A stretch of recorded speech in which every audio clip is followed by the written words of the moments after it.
Hi guys ನಮಸ್ಕಾರ ಎಲ್ಲರಿಗೂ welcome back to our channel. ಇವತ್ತು ನಾವು ತುಂಬಾ ಇಂಪಾರ್ಟೆಂಟ್ ವಿಷಯದ ಬಗ್ಗೆ ಮಾತಾಡೋಣ, ಅದು ರಿವ್ಯಾಲ್ಯೂಯೇಷನ್. ಸೊ ತುಂಬಾ ಜನಕ್ಕೆ, ತುಂಬಾ ಸ್ಟೂಡೆಂಟ್ಸಿಗೆ ದೊಡ್ಡ ಕನ್ಫ್ಯೂಷನ್ ಏನು ಅಂದ್ರೆ ಈ ವಿ ಟಿ ಯು ರಿವ್ಯಾಲ್ಯೂಯೇಷನ್ ಅಲ್ಲಿ ನಾನು ರಿವ್ಯಾಲ್ಯೂಯೇಷನ್ ಅಪ್ಲೈ ಮಾಡಬೇಕಾ ಬೇಡವಾ, ಆಮೇಲೆ ನನ್ನ ಫೋಟೋ ಕಾಪಿ ಏನಾದರೂ ಯೂಸ್ ಆಗತ್ತಾ ಆಗಲ್ವಾ, ಆಮೇಲೆ ರಿವ್ಯಾಲ್ಯೂಯೇಷನ್ ಅಪ್ಲೈ ಮಾಡಿದಾಗ ಏನಾಗತ್ತೆ. ಇಷ್ಟಕ್ಕೂ ನಿಮಗೆ ಕಂಪ್ಲೀಟ್ ಆಗಿ ಒಂದು ಕ್ಲಿಯರ್ ಪಿಕ್ಚರ್ ಅನ್ನೋದು ಸಿಗತ್ತೆ. ಮತ್ತೆ ಇದರಿಂದ ನಾನು ಲೈವ್ ಪ್ರೂಫ್ ಕೂಡ ತೋರಿಸ್ತೀನಿ ನಾನು. ಯಾವ ಥರ ನಾವು ಲಾಜಿಕಲ್ ಆಗಿ ಯೋಚನೆ ಮಾಡಿ ಒಂದು ರಿವ್ಯಾಲ್ಯೂಯೇಷನ್ ಅಪ್ಲೈ ಮಾಡಬೇಕು, ಯಾವಾಗ ಅಪ್ಲೈ ಮಾಡಕ್ ಹೋಗ್ಬಾರ್ದು ಅಂತ. ಇಷ್ಟು ನಾನು ಕಂಪ್ಲೀಟ್ ಆಗಿ ಹೇಳ್ತೀನಿ. ಜಸ್ಟ್ ಕೇಳಿಸ್ಕೊತಾ ಹೋಗಿ. ಫಸ್ಟ್ ರಿವ್ಯಾಲ್ಯೂಯೇಷನ್ ಅಪ್ಲೈ ಮಾಡಿದಾಗ ಏನಾಗತ್ತೆ ಒಂದು ಕ್ಲಿಯರ್ ಆಗಿ ಅರ್ಥ ಮಾಡ್ಕೊಳ್ಳಿ.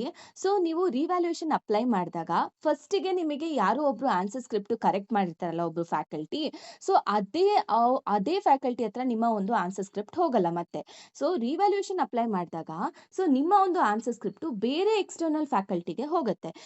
ಈ ಒಂದು ಎಕ್ಸ್ಟರ್ನಲ್ ಫ್ಯಾಕಲ್ಟಿಗೆ ಯಾವುದೇ ರೀತಿ ನಿಮ್ಮ ಸೇಮ್ ಆಸ್ ಯೂಶುವಲ್ ಯಾವ ತರ ಕರೆಕ್ಷನ್ ಆಗುತ್ತೆ ಅಲ್ವಾ, ಅದೇ ರೀತಿ ಇವ್ರಿಗೂ ಕೂಡ ನಿಮ್ಮ ಸ್ಟೂಡೆಂಟ್ ನೇಮ್ ಆಗಲಿ, ಯು ಎಸ್ ಎನ್ ಆಗಲಿ, ನಿಮ್ಮ ಕಾಲೇಜ್ ನೇಮ್ ಆಗಲಿ, ಇಷ್ಟೂನು ಅವರಿಗೆ ವಿಸಿಬಿಲಿಟಿ ಅನ್ನೋದಿರೋದಿಲ್ಲ.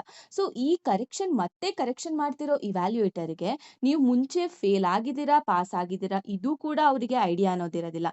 ಮತ್ತೆ ನಿಮಗೆ ಮಾರ್ಕ್ಸ್ ಎಷ್ಟು ಸಿಕ್ಕಿತ್ತು ಮುಂಚೆ, ಇದು ಕೂಡ ಐಡಿಯಾ ಇರೋದಿಲ್ಲ. ಮತ್ತೆ ನೀವು ರಿವ್ಯಾಲ್ಯೂಯೇಷನ್ ಅಪ್ಲೈ ಮಾಡಬೇಕಾದ್ರೆ ಫೋಟೋ ಕಾಪಿ ಹಾಕಿದ್ರು ಹಾಕಿಲ್ಲ ಅಂದ್ರು ಅವರು ನಿಮ್ಮ ಪ್ರೀವಿಯಸ್ ಥಿಂಗ್ಸ್ನ ಅವರು ನೋಡೋದೇ ಹೋಗಲ್ಲ, ಅಲ್ಲಿವರೆಗೂ ಹೋಗೋದೇ ಇಲ್ಲ ನಿಮ್ಮ ಒಂದು ಫೋಟೋ ಕಾಪಿ. ಮಾಮೂಲಿ ಸ್ಟಾರ್ಟಿಂಗ್ ಅಲ್ಲಿ ನಿಮಗೆ ಒಂದು ಫ್ಯಾಕಲ್ಟಿಗೆ ಯಾವ ರೀತಿ ಒಂದು ಆನ್ಸರ್ ಸ್ಕ್ರಿಪ್ಟ್ ಹೋಗುತ್ತೆ ಅಲ್ವಾ, ಯಾವುದೇ ರೀತಿ ಇನ್ಫಾರ್ಮೇಶನ್ ಇಲ್ಲದೆ, ಹಂಗೇನೆ ಅವ್ರಿಗೂ ಕೂಡ ನಿಮ್ಮ ಒಂದು ಆನ್ಸರ್ ಸ್ಕ್ರಿಪ್ಟ್ ಯಾವುದೇ ರೀತಿ ಫ್ಲಾಶ್ ಬ್ಯಾಕ್ ಅನ್ನೋದು ಅವ್ರಿಗೆ ಗೊತ್ತಿರೋದಿಲ್ಲ ನಿಮ್ಮ ಆನ್ಸರ್ ಸ್ಕ್ರಿಪ್ಟ್ ಬಗ್ಗೆ. ತುಂಬಾ ಜನ ಏನ್ ನಂಬ್ತಾರೆ ಗೊತ್ತಾ, ಏನು ಅಂದ್ರೆ ನಾನು ಫೋಟೋ ಕಾಪಿನ ಅಪ್ಲೈ ಮಾಡಿದ ತಕ್ಷಣ ರಿವ್ಯಾಲ್ಯೂಯೇಷನ್ ಅಲ್ಲಿ ಎವ್ಯಾಲ್ಯೂಯೇಟರ್ಗೆ ಒಂದು ಕಾನ್ಫಿಡೆಂಟ್ ಅನ್ನೋದು ಬರುತ್ತೆ. ಎವ್ಯಾಲ್ಯೂಯೇಟರ್ಗೆ ಗೊತ್ತಾಗುತ್ತೆ ನಾನು ಬರ್ದಿದ್ದೀನಿ, ಏನೋ ಒಂದು ಮಾಡಿದ್ದೀನಿ, ಅವರಿಗೆ ಒಂದು ಕಾನ್ಫಿಡೆನ್ಸ್ ಅನ್ನೋದು ಕಾಣಿಸುತ್ತೆ ನನ್ನಲ್ಲಿರೋದು ಅಂತ ತುಂಬಾ ಜನ ನಂಬ್ತಾರೆ. ದಿಸ್ ಇಸ್ ವಾಟ್ 100% ಫಾಲ್ಸ್ ಅಂತಾನೆ ನಾನು ಹೇಳ್ತೀನಿ. Let me B clear about this. ಏನಂದ್ರೆ ಈ ಫೋಟೋ ಕಾಪಿ ಅನ್ನೋದು ಎವ್ಯಾಲ್ಯೂಯೇಟರ್ ಹತ್ರ ಹೋಗೋದೇ ಇಲ್ಲ.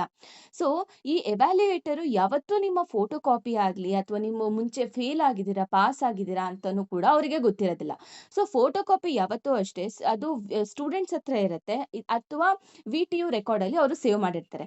ಇದು ಎಕ್ಸಾಮಿನರ್ ಹತ್ರ ಹೋಗೋದೇ ಇಲ್ಲ ಈ ಒಂದು ಫೋಟೋ ಕಾಪಿ. ಇಷ್ಟು ಕ್ಲಿಯರಾ? ಮತ್ತೆ ಫೋಟೋ ಕಾಪಿ ಏನಕ್ಕೆ ಈ ವಿ ಟಿ ಯು ಅವರು ಪ್ರೊವೈಡ್ ಮಾಡ್ತಾರೆ ಅಂತ ನಿಮಗೂ ತುಂಬಾ ಕ್ವೆಶನ್ಸ್ ಬಂದಿರುತ್ತೆ. ಏನಕ್ಕೆ ಈ ಫೋಟೋ ಕಾಪಿ ಅನ್ನೋ ಕಾನ್ಸೆಪ್ಟ್ ತಂದ್ರು ಗೊತ್ತಾ? ಟ್ರಾನ್ಸ್ಪರೆನ್ಸಿ ಅನ್ನೋದಿರ್ಬೇಕು, ಮತ್ತೆ ಸ್ಟೂಡೆಂಟ್ಸ್ಗೆ ಸ್ಯಾಟಿಸ್ಫ್ಯಾಕ್ಷನ್ ಅನ್ನೋದಿರ್ಬೇಕು ಅವ್ರು ಕೊಟ್ಟಿರುವಂತ ಮಾರ್ಕ್ಸು. ಇದನ್ನ ಚೆಕ್ ಮಾಡೋದಕ್ಕೆ, ಅಂದ್ರೆ ಸ್ಟೂಡೆಂಟ್ ರಿಲೇಟೆಡ್ ಅದು. ಹೆಂಗೆ ಅಂದ್ರೆ ಅವ್ರು ಕೊಟ್ಟಿರೋ ಮಾರ್ಕ್ಸ್ ನಿಮಗೆ ಸ್ಯಾಟಿಸ್ಫ್ಯಾಕ್ಷನ್ ಅದಿದೆಯಾ ಇಲ್ವಾ, ಆಮೇಲೆ ನಿಮಗೆ ಏನಾದ್ರೂ ಹ್ಯೂಮನ್ ಎರರ್ಸ್ ಕಾಣಿಸುತ್ತಾ ಅದ್ರಲ್ಲಿ, ಲೈಕ್ ಅವರು ಕೆಲವೊಂದು ಕ್ವಶನಿಗೆ ಅವರು ಮಾರ್ಕ್ಸೇ ಹಾಕಿರಲ್ಲ. ಈ ತರದ್ದು ಥಿಂಗ್ಸ್ ನ ಅಬ್ಸರ್ವ್ ಮಾಡೋದಕ್ಕೆ ಈ ಒಂದು ಫೋಟೋ ಕಾಪಿ ಟ್ರಾನ್ಸ್ಪರೆನ್ಸಿ ಇರಲಿ ಎಕ್ಸಾಮಿನೇಷನ್ ವಿ ಟಿ ಯು ಅನ್ನೋ ಯೂನಿವರ್ಸಿಟಿ ಮತ್ತೆ ಸ್ಟೂಡೆಂಟ್ಸ್ಗೆ ಅಂತ. ಇದೇ ಕಾರಣಕ್ಕೆ ಅವರೊಂದು ಫೋಟೋ ಕಾಪಿ ಅನ್ನೋ ಕಾನ್ಸೆಪ್ಟ್ ನ ತಂದ್ರು. ಓಕೆನಾ? ಈ ಒಂದು ಫೋಟೋ ಕಾಪಿಲಿ ಸ್ಟೂಡೆಂಟ್ಸ್ ಏನ್ ನೋಡ್ಬೋದು ಅಂದ್ರೆ, ನಾನು ಕ್ವೆಶನ್ಸ್ ನ ಅಟೆಂಡ್ ಮಾಡಿದ್ನಾ ಇಲ್ವಾ, ಆಮೇಲೆ ಕ್ವಶನ್ಸ್ ಎಲ್ಲದಕ್ಕೂ ಎವ್ಯಾಲ್ಯೂಯೇಟ್ ಮಾಡಿದಾರಾ, ಎಲ್ಲದಕ್ಕೂ ಮಾರ್ಕ್ಸ್ ಅನ್ನೋದು ಕೊಟ್ಟಿದಾರಾ, ಅಥವಾ ಮಾರ್ಕ್ಸ್ ಏನಾದ್ರು ರಾಂಗ್ ಆಗಿ ಅಲಾಟ್ಮೆಂಟ್ ಮಾಡಿದಾರಾ, ಆಮೇಲೆ ಡಯಾಗ್ರಾಮ್ಸ್ ಏನಾದ್ರು ಇಗ್ನೋರ್ ಮಾಡಿದಾರಾ ನಾನು ಬರ್ದಿದ್ರು ಕೂಡ, ಅಥವಾ ಯಾವ್ದಾದ್ರು ಸ್ಟೆಪ್ಸ್ ನಾನು ಬರ್ದಿದ್ರು ಕೂಡ ಅದನ್ನ ಇಗ್ನೋರ್ ಮಾಡಿದಾರಾ. ಈ ಥಿಂಗ್ಸ್ ನ ನಾವು ಅಬ್ಸರ್ವ್ ಮಾಡೋದಕ್ಕೆ ಈ ಒಂದು ಫೋಟೋ ಕಾಪಿ ಅನ್ನ ನಮ್ಗೆ ಕೊಡ್ತಾರೆ. ಓಕೆನಾ? ಮತ್ತೆ ತುಂಬಾ ಜನಕ್ಕೆ ಕ್ವೆಶನ್ ಏನಂದ್ರೆ, ನಾನು ರಿವ್ಯಾಲ್ಯೂಯೇಷನ್ಗೆ ಅಪ್ಲೈ ಮಾಡಿದ್ರೆ ನನ್ನ ಮಾರ್ಕ್ಸ್ ಏನಾದ್ರೂ ರೆಡ್ಯೂಸ್ ಆಗೋಗುತ್ತಾ, ಕಡಿಮೆ ಆಗೋಗುತ್ತಾ ಅಂತ. ಸಿ ಗೈಸ್, ಇದ್ರ ಬಗ್ಗೆ ನಿಮಗೆ ಭಯ ಅನ್ನೋದೇ ಬೇಡ. Let me clear about this. ಏನಂದ್ರೆ V T U follows best of marks rule ನ ಫಾಲೋ ಮಾಡುತ್ತೆ. ಅಂದ್ರೆ ನೀವು ರಿವ್ಯಾಲ್ಯೂಯೇಷನ್ ಹಾಕಿದ್ಮೇಲೆ ಅಕಸ್ಮಾತ್ ನಿಮಗೆ ತುಂಬಾ ಚೆನ್ನಾಗಿ ಮಾರ್ಕ್ಸ್ ಬಂದ್ರೆ ಓಲ್ಡ್ ಮಾರ್ಕ್ಸ್ಗಿಂತ ಅದನ್ನ ತಗೊಳ್ತಾರೆ. ಇಲ್ಲ, ನೀವು ರಿವ್ಯಾಲ್ಯೂಯೇಷನ್ ಹಾಕಿದಾಗ ಅದಕ್ಕಿಂತ ಕಡಿಮೆ ಮಾರ್ಕ್ಸ್ ಬಂದ್ರೆ ನಿಮ್ಮ ಓಲ್ಡ್ ಮಾರ್ಕ್ಸ್ನೇ ಅವರು ಕನ್ಸಿಡರ್ ಮಾಡ್ತಾರೆ. ಓಕೆನಾ?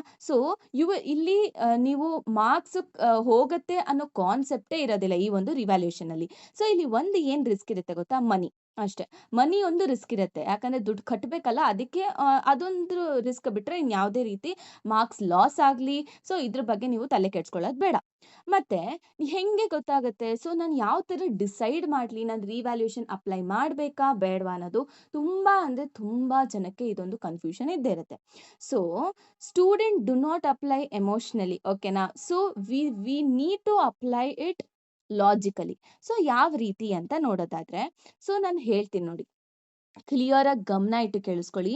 ಸೊ ನಿಮ್ಮ ಇಂಟರ್ನಲ್ ಮಾರ್ಕ್ಸ್ ಏನಾದರೂ 25 ಪ್ಲಸ್ ಇದ್ರೆ, 25 ಮಾರ್ಕ್ಸ್ಗಿನ್ನ ಪ್ಲಸ್ ಇದ್ರೆ, ಆಮೇಲೆ ನಿಮ್ಮ ಎಕ್ಸ್ಟರ್ನಲ್ ಮಾರ್ಕ್ಸ್ ಏನಾದರೂ ಡಬಲ್ ಡಿಜಿಟ್ ಅಂದರೆ 10 ಟು 30ಯಲ್ಲಿ ಲೈ ಆಗ್ತಿದ್ರೆ, ಲೈಕ್ ಸೊ ಎಕ್ಸ್ಟರ್ನಲ್ಸ್ ಎಷ್ಟಪ್ಪ ಕೊಡ್ತಾರೆ 50 ಮಾರ್ಕ್ಸ್ಗಲ್ವಾ?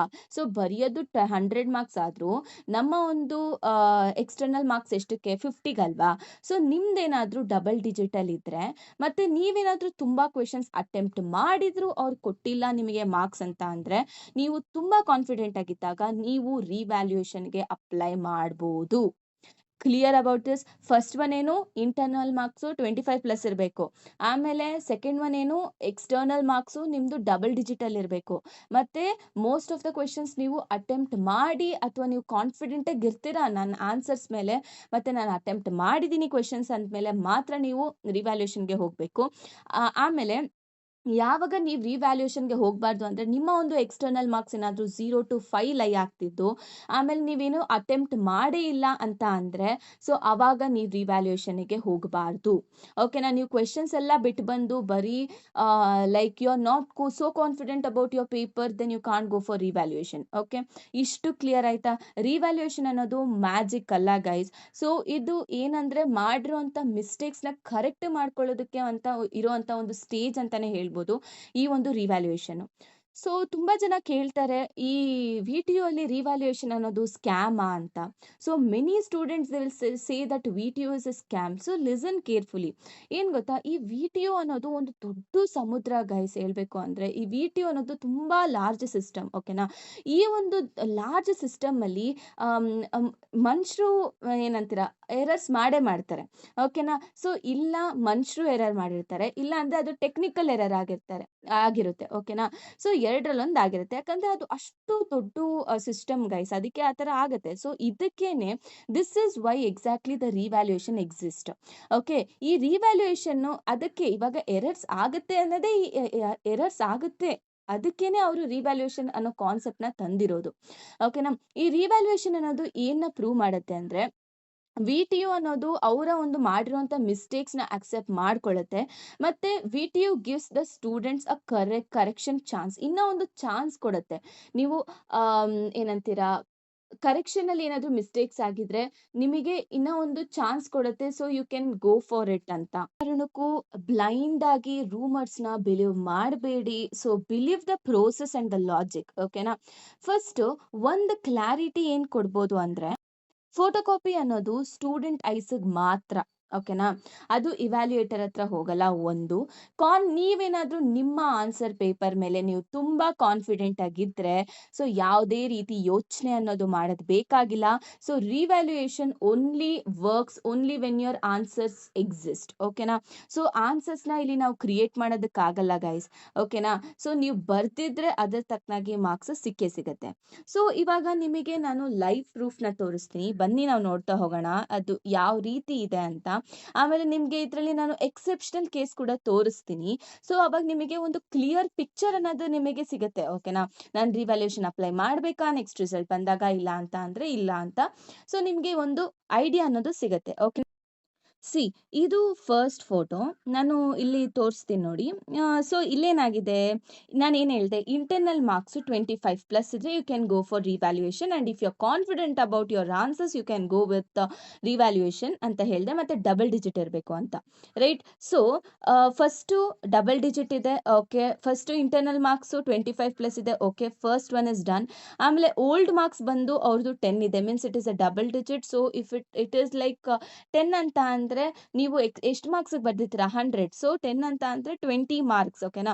So 20 marks, so it is in a double digit. So ಇವಾಗ ಮತ್ತೆ if he is so confident about his answers, so revaluation apply ಮಾಡಿ ನೀವೇ ನೋಡ್ಬೋದು.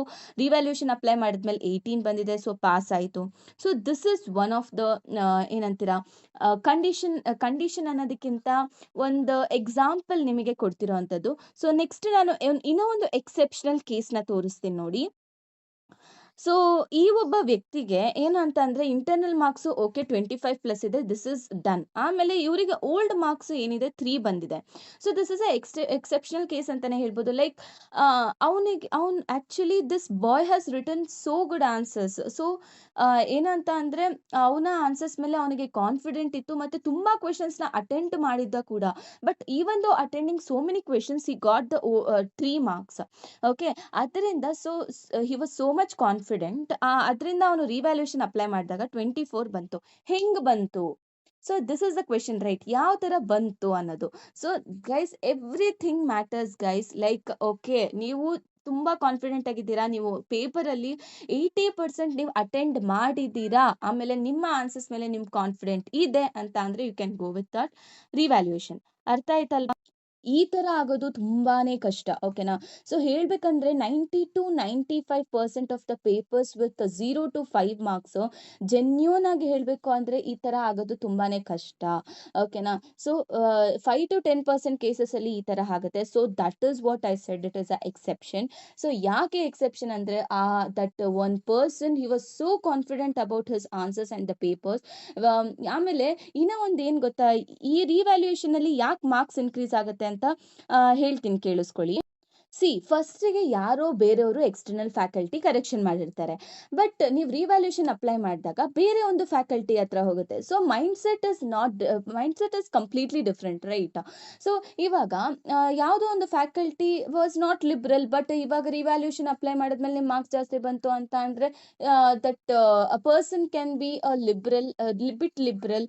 ಆಮೇಲೆ ಏನು ಈ ಥರ ಡಿಫ್ರೆನ್ಸ್ ಆಗುತ್ತೆ. ಸೊ ರಿವ್ಯಾಲ್ಯೂಷನ್ ಅಪ್ಲೈ ಮಾಡಿದಾದ್ಮೇಲೆ ಅದಕ್ಕೆ ಅದು ಬೇರೆ ಎಕ್ಸ್ಟರ್ನಲ್ ಫ್ಯಾಕಲ್ಟಿ ಹತ್ರ ಹೋದಾಗೇನೆ. ಸೊ ಆಮೇಲೆ ಯಾವುದೇ ರೀತಿ ನಿಮ್ಮ ಅರ್ಲಿಯರ್ ಪಾಸ್ಟ್ ಏನಂತೀರಾ ಅಬೌಟ್ ಯೋರ್ ಮಾರ್ಕ್ಸ್ ಯಾವುದೇ ರೀತಿ ಅವರಿಗೆ ಗೊತ್ತಿರೋದಿಲ್ಲ. ಸೊ ನಿಮ್ಮ ಒಂದು ಪೇಪರ್ ಪಾಸ್ ಆಗಿರುತ್ತೋ ಅದು ಗೊತ್ತಿರೋದಿಲ್ಲ. ಆಮೇಲೆ ಅವರು ಸ್ವಲ್ಪ ಲಿಬ್ರಲ್ ಆಗೂ ಇರ್ಬೋದು. ಸೊ ಈ ಥರ ಕಂಡೀಷನ್ಸ್, ಈ ಥರ ಕೇಸಸ್ ಅಲ್ಲಿ ಅದರಿಂದಾನೇ ಈ ಒಂದು ರಿವ್ಯಾಲ್ಯೂಷನ್ ಅಪ್ಲೈ ಮಾಡಿದಾಗ ನಿಮಗೆ ಮಾರ್ಕ್ಸ್ ಇನ್ಕ್ರೀಸ್ ಆಗುತ್ತೆ, ಓಕೆನಾ. Clear about this? ಆಮೇಲೆ ನೀವು ಇದನ್ನೆಲ್ಲ ನೋಡಿ ಓಕೆ, ಇದರಿಂದ ನಾನು ರಿವ್ಯಾಲ್ಯೂಷನ್ ಅಪ್ಲೈ ಮಾಡ್ತೀನಿ ಅಂತ ಹೇಳ್ಬಿಟ್ಟು 5 ಮಾರ್ಕ್ಸು ಲೆಸ್ ದ್ಯಾನ್ 5 ಬಂದಿದ್ರೆ ಹೋಗಿ ಅಪ್ಲೈ ಮಾಡಕ್ಕೆ ಹೋಗಬೇಡಿ. Because if you are so confident you apply or else don't go with revaluation, okay. So revaluation ಅನ್ನೋದು ಲಕ್ ಅಲ್ಲ ಗೈಸ್. ರಿವ್ಯಾಲ್ಯೂಯೇಷನ್ ಅನ್ನೋದು ಕಾನ್ಫಿಡೆನ್ಸ್ ಅಲ್ಲ. ರಿವ್ಯಾಲ್ಯೂಯೇಷನ್ ಅನ್ನೋದು ಸ್ಕ್ಯಾಮ್ ಅಲ್ಲ. ರಿವ್ಯಾಲ್ಯೂಯೇಷನ್ ಅನ್ನೋದು ಒಂದು ಸೆಕೆಂಡ್ ಹಾನೆಸ್ಟ್ ಎವ್ಯಾಲ್ಯೂಯೇಷನ್, ಓಕೆನಾ. If your paper deserves the marks you will get, okay. So if not, accept it and prepare stronger for the next time, okay na. ನಿಮ್ಗೆ revaluation apply ಮಾಡಬೇಕು ಅಂದರೆ guys you have to be so confident ಅಂದರೆ ನಿಮಗೆ ನೀವು ಬರ್ದಿರೋ ಪೇಪರಾಗಿ ನೀವು genuine ಆಗಿ ನೀವು ಬರ್ದಿರ್ತೀರಾ, but ಅವ್ರು ಮಾರ್ಕ್ಸ್ ಕೊಟ್ಟಿಲ್ಲ ಅಂತ ಅಂದರೆ ಆವಾಗ ರಿವ್ಯಾಲ್ಯೂಯೇಷನ್ಗೆ ಹೋಗಿ, ಇಲ್ಲ ಅಂತ ಅಂದರೆ ಹೋಗಬೇಡಿ. ಸೊ ಸುಮ್ಮನೆ ಇವಾಗ ಲೈಕ್ ನಿಮಗೆ 5 ಮಾರ್ಕ್ಸ್ ಕೊಟ್ಟಿರ್ತಾರೆ ಅಂತ ಅಂದ್ಬಿಟ್ಟು ಇವಾಗ ಲೈಕ್ 5 ಮಾರ್ಕ್ಸ್ ಬಂದಿರುತ್ತೆ ನಿಮಗೆ ಎಕ್ಸ್ಟರ್ನಲ್ಸಲ್ಲಿ ಅಂತ ಅಂದರೆ ನೀವೇನೂ ಬರ್ದಿಲ್ಲ ಅಂತ ಅಂದರೆ ಪೇಪರಲ್ಲಿ ಅವ್ರು ಕ್ರಿಯೇಟ್ ಮಾಡಂತೂ ಏನು ಆನ್ಸರ್ಸ್ನ ಕೊಡೋದಿಲ್ಲ, ಕ್ರಿಯೇಟ್ ಮಾಡಿ ನಿಮಗೆ ಮಾರ್ಕ್ಸ್ ಅನ್ನೋದ ಕೊಡೋದಿಲ್ಲ, ಓಕೆನಾ. ಸೊ ನೀವು ಬರ್ದಿದ್ರೆ ರಿವ್ಯಾಲ್ಯೂಯೇಷನಲ್ಲಿ ಪಕ್ಕಾ ಮಾರ್ಕ್ಸ್ ಬಂದೇ ಬರುತ್ತೆ. So confidence matters. Internal marks 25+ ಇರಬೇಕು. ಅದಾದಮೇಲೆ third one is double digit ಇರಬೇಕು, ಓಕೆ. Clear about this? ನಿಮ್ಗೆ ಇದರಿಂದ ಒಂದು ಕ್ಲಿಯರ್ ಪಿಕ್ಚರ್ ಅನ್ನೋದು ಸಿಕ್ಕಿರುತ್ತೆ ಅಂತ ನನಗನ್ಸುತ್ತೆ. So if you have any doubt, so you can ಏನಂತೀರಾ ಕಮೆಂಟಲ್ಲಿ ಹಾಕಿ, ನಾನು ಹೇಳ್ತೀನಿ. ಮತ್ತು ಯಾವುದೇ ರೀತಿ updates like scheme of evaluations ಆಗಲಿ, ಸೊ ರಿಸಲ್ಟ್ ಅಪ್ಡೇಟ್ಸ್ ಆಗಲಿ, ಇದೆಲ್ಲನೂ ನಮ್ಮ ಒಂದು ವಾಟ್ಸಾಪ್ ಚಾನಲ್ಸಲ್ಲಿ ನಿಮಗೆ ಸಿಗ್ತಾ ಹೋಗುತ್ತೆ. ಸೊ ಚಾನಲ್ ನ ಫಾಲೋ ಮಾಡಿ ಅಂತ ಹೇಳ್ತಾ, ಆಮೇಲೆ ಥ್ಯಾಂಕ್ ಯು.